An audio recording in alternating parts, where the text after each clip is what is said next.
Hi guys, what's up? What's up? What's up? What's up? It's been a long, long minute.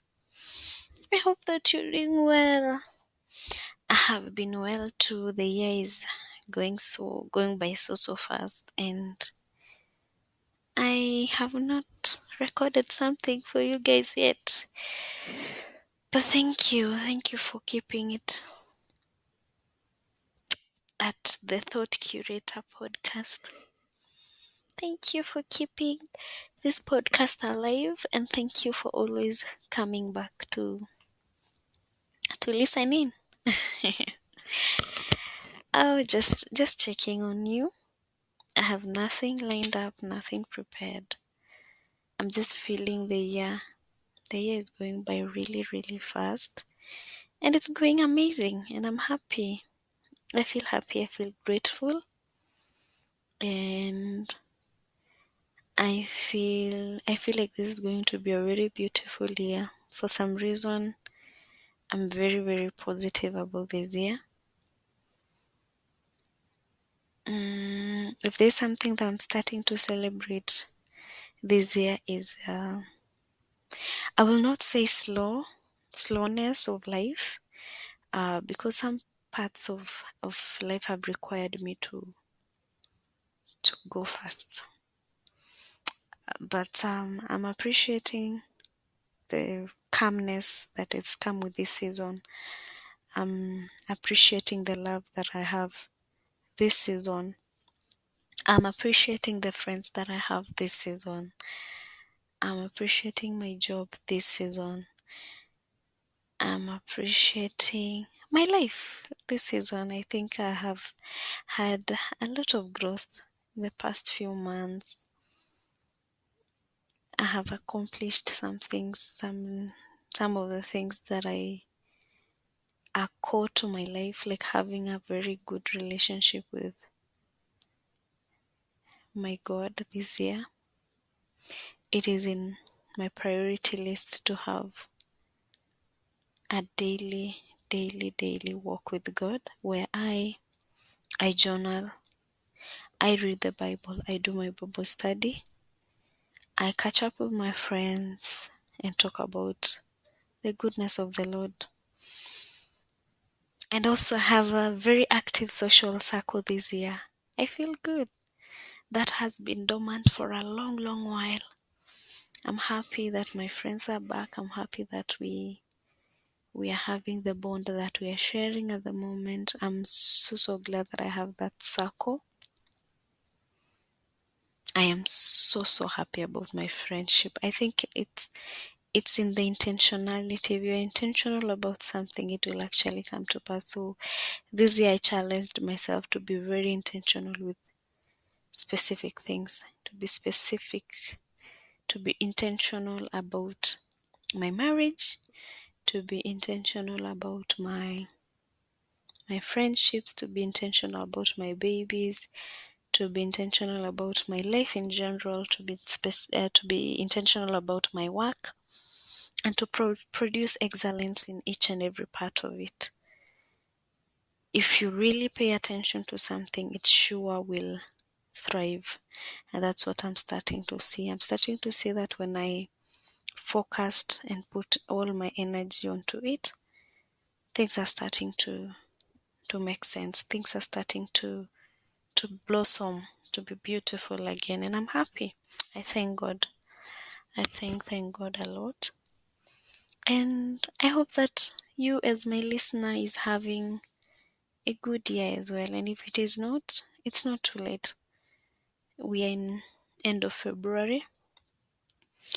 The year is still very far along. So you can set your intentions. Choose whatever specific thing that you really want to focus on. And if the big picture is overwhelming, just start with the small bits of it. Start with the small bits. Do something on a daily basis that will guide you and lead you towards that goal. Something else that I've started to do. I'm reading one book a week, and to be honest, it's not easy. Today is Thursday. No, it's Friday because it's very late when I'm recording this.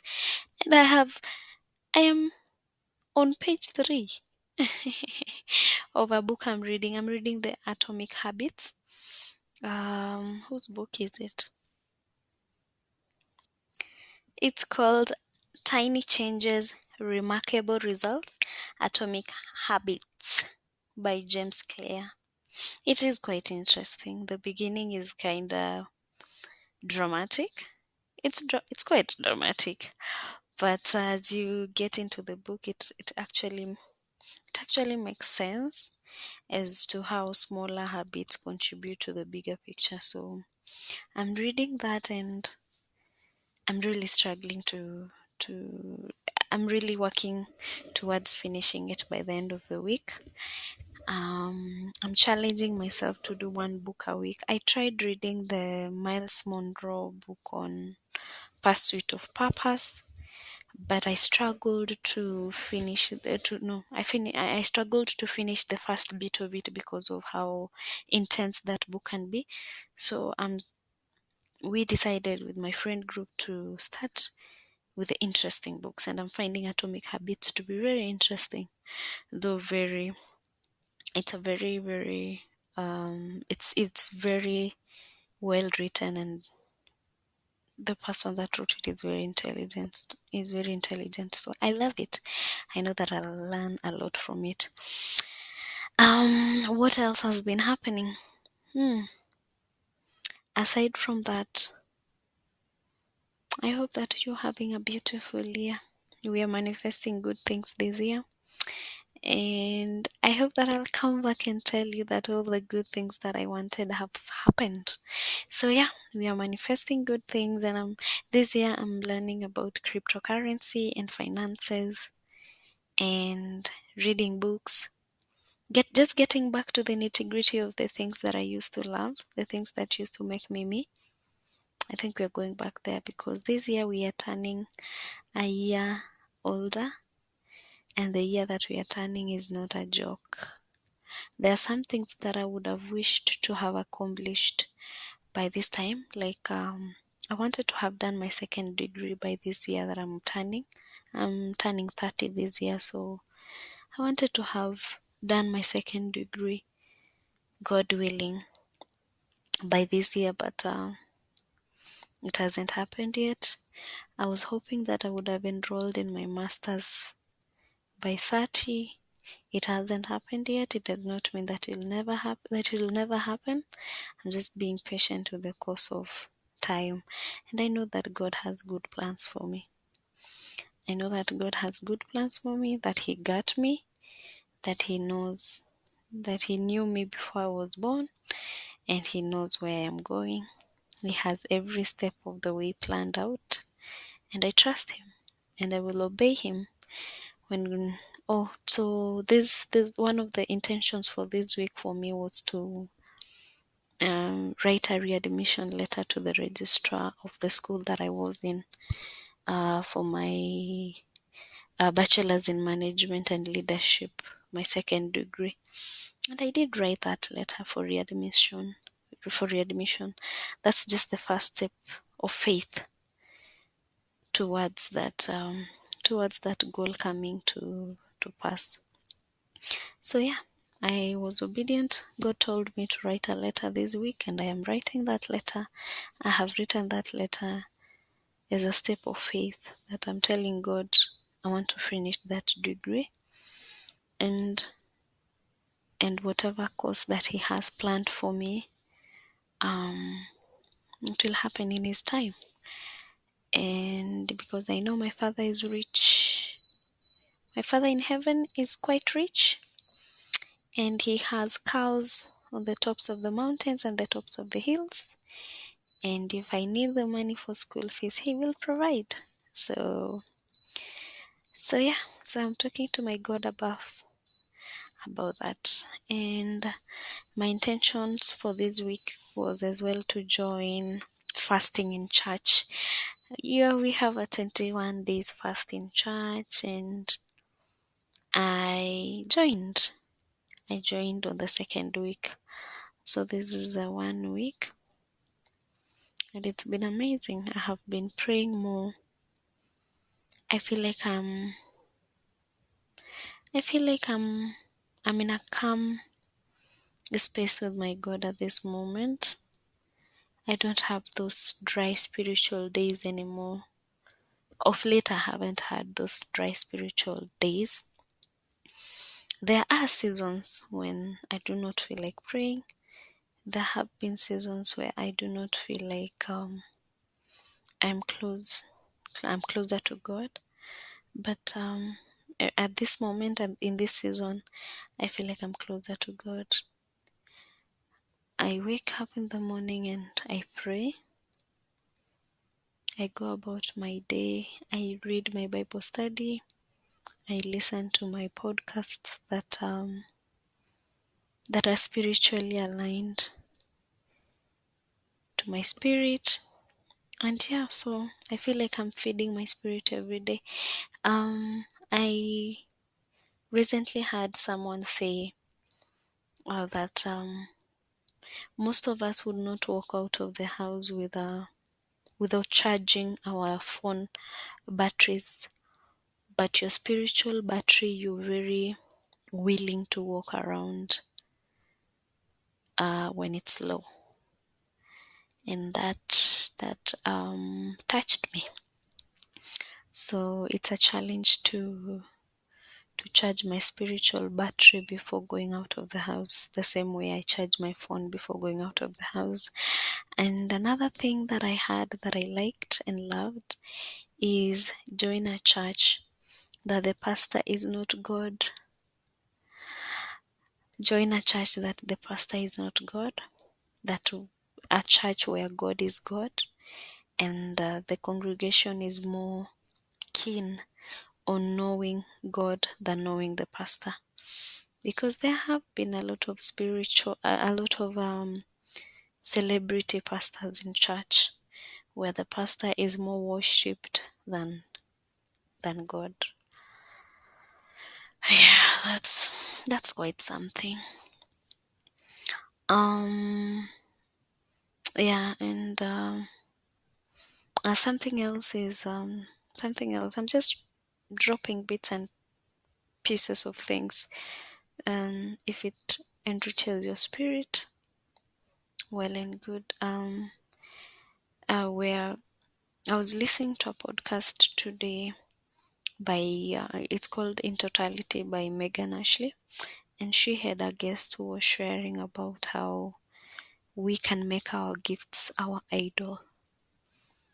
You have a gift that God has given you, but now you get to a point where you feel where you start worshiping this gift that God has given you instead of worshiping the giver of the gift.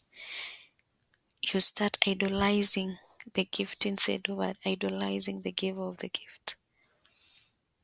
Um, so this just reminds us that when you're given a talent, when you're given something, when God gives you an opportunity, when God gives you a leadership position, when God gives you something to steward, because a lot of these things are not ours, we're just given to steward. And when you're given something to steward over, just ensure that you submit it to God, because He is the giver of all these things. And when you give all these things to God, they will work out just perfectly. It works out for your good. It works out perfectly because you're not trying to control it on your own. You're not trying to run it on your own. You're just submitting it to God. The same way with your thoughts, submit it to God. Submit every thought to God, because not all thoughts are yours. Some of the thoughts are sent by the enemy to to destroy you. Yeah, so we're talking of enemies. I was never that person who thought. There are some verses in the Bible which never used to relate to me, like which I never used to relate to, like the Bible verse where it says, um, "He will, He will prepare a table before my enemies. And it never resonated to me until last year when I had a very difficult employee, and it got difficult to a point where I feel like this person now is taking me for an enemy, is taking me for a bad person, and is actually holding a grudge against me. I have never thought I had enemies. Not that I have lived um loving everyone or everyone loving me, but I never carry people in my heart. I never carry people in my heart. So I don't usually, when our paths with somebody ends, or if we never cross paths again, that's usually for me the end of the journey. Like, I do not carry you in my heart like you're my enemy. You're like, you did me bad, did me dirty, such that I even have those phrases for you, like, God will he will prepare a table before my enemies. So it had never clicked in my mind. But I guess it's life. I guess it's growing. I guess some things you have to experience in life, and I think I have started to experience. But yeah, so that was just a thought. But so glad that I checked in on you. I hope that you have gained something. I hope that this has refreshed you. I hope that it has given you a perspective. Whatever it is that you come here to this podcast for, I hope that you find it here. And I hope that you know that God loves you so, so much. God appreciates you. You are amazing. You're worthy of all things that are good. You are blessed. Um, you are meant to be here, and you are meant to change the world. Your presence in this world is valuable. You are everything. You're everything that is necessary for the world to exist. Yeah, you are a force. Do not ignore your potential. Do not let yourself down by self-sabotaging on your potential. Do not let yourself down. And yeah, be good, do good. And I hope that we meet in the next episode. Cheers.